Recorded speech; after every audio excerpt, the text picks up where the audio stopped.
بسم الله الرحمن الرحيم.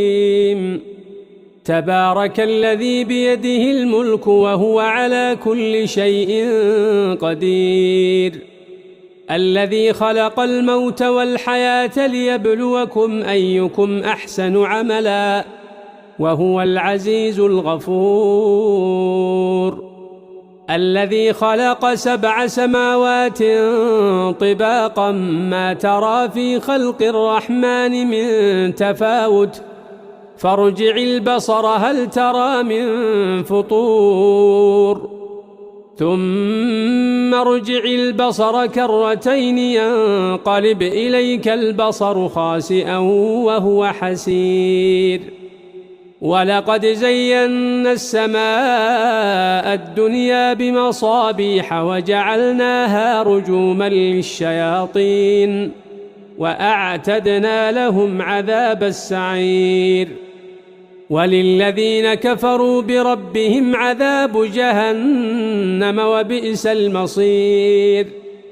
إذا ألقوا فيها سمعوا لها شهيقا وهي تفور، تكاد تميز من الغيظ، كلما ألقي فيها فوج سألهم خزنتها ألم يأتكم نذير؟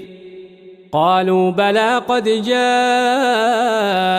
نذير فكذبنا وقلنا ما نزل الله من شيء إن أنتم إلا في ضلال كبير. وقالوا لو كنا نسمع أو نعقل ما كنا في أصحاب السعير، فاعترفوا بذنبهم فسحقا لأصحاب السعير. إن الذين يخشون ربهم بالغيب لهم مغفرة وأجر كبير. وأسروا قولكم أو اجهروا به إنه عليم بذات الصدور.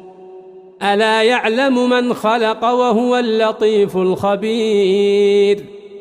هو الذي جعل لكم الأرض ذلولا فامشوا في مناكبها وكلوا من رزقه وإليه النشور.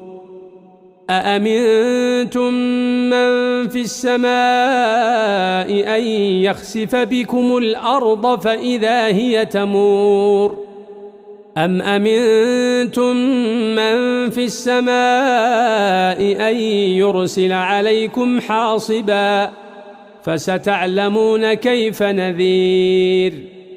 ولقد كذب الذين من قبلهم فكيف كان نكير.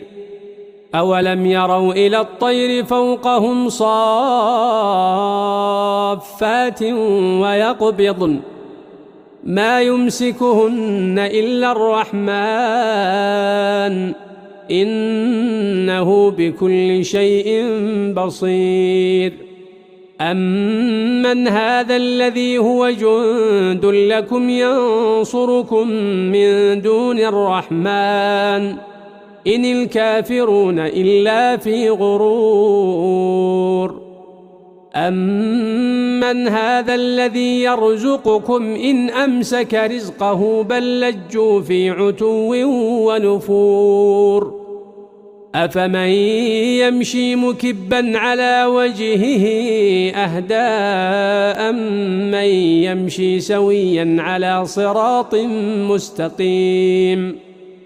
قل هو الذي أنشأكم وجعل لكم السمع والأبصار والأفئدة قليلا ما تشكرون. قل هو الذي ذرأكم في الأرض وإليه تحشرون.